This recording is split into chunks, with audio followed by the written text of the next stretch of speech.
கர்த்தராகிய இயேசு கிறிஸ்துனுடைய சுவிசேஷம் அந்த இடத்துல நிச்சயமாக காக்கப்பட்டபடினாலே புறஜாதி மத்தியிலே உருவான சபைகள் எல்லாம் 300 வருடத்துக்குள்ளாக ரோம சாம்ராஜ்யத்தையே மாற்றி போடத்தக்க அளவுக்கு வீரியம் கொண்டு வளர்ந்தது.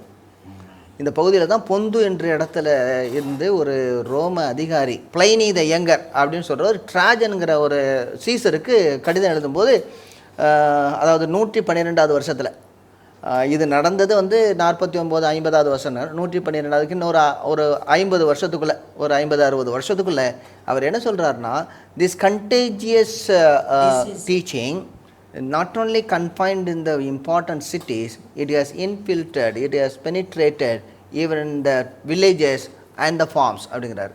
அதாவது இந்த துருபதேசம், ஏன்னா கர்த்தராகிய இயேசு கிறிஸ்துவோடைய உயிர்த்தெழுதலை குறித்து பேசுகிறதுனால அவங்க என்ன சொன்னாங்க, சூப்பர்ஸ்டிஷன்றாங்க. அதை இது என்ன நடந்தது, இந்த முக்கியமான சிட்டியில் மட்டுமல்ல, இப்பொழுது எல்லா விதமான புறமான கிராமங்களிலும் பண்ணை பகுதிகள், அதாவது பெரும் பண்ணைகள் இருக்கக்கூடிய பகுதிகளுக்கும் பரவிவிட்டுங்கிறார் எல்லா இடத்துலையும். அப்புறம் இன்னொரு இடத்துல சொல்கிறாரு அவர் எழுதும்போதே, this case is so serious because of the numbers is more அப்படிங்கிறார். ரொம்ப பெரும்பான்மையான மக்கள் கர்த்தராகிய இயேசு கிறிஸ்துவை ஏற்றுக்கொண்டாங்க. எந்த நிலையில் இருந்தால் படித்தவர்கள், படிக்காதவர்கள், ஏழைகள், பணக்காரர்கள், பிள்ளைகள், பெரியவர்கள், ஆண்கள், பெண்கள் என்று எல்லாருமே ஏற்றுக்கொண்டு இருக்கிறாங்க.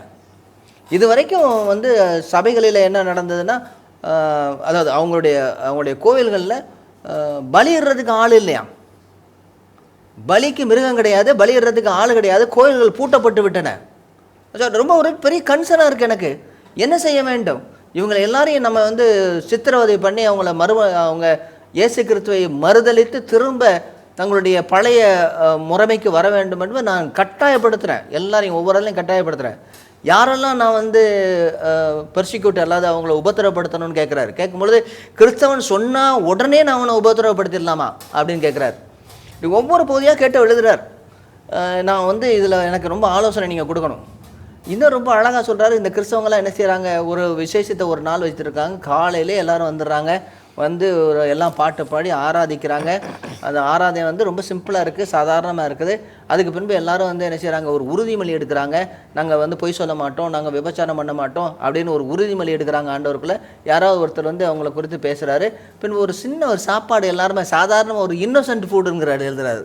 சாதாரண சாப்பாடு எல்லோரும் சாப்பிட்றாங்க, ஒரு களங்கம் இல்லாமல் எல்லோரும் இருக்கிறாங்க அப்படின்னு சொல்லி ஒரு இந்த சபை எப்படி நடந்ததுன்னு சொல்லி ஒரு ரோம அதிகாரி பிளைனி த யங்கர்னு சொல்லி எழுதியிருக்கிறார்.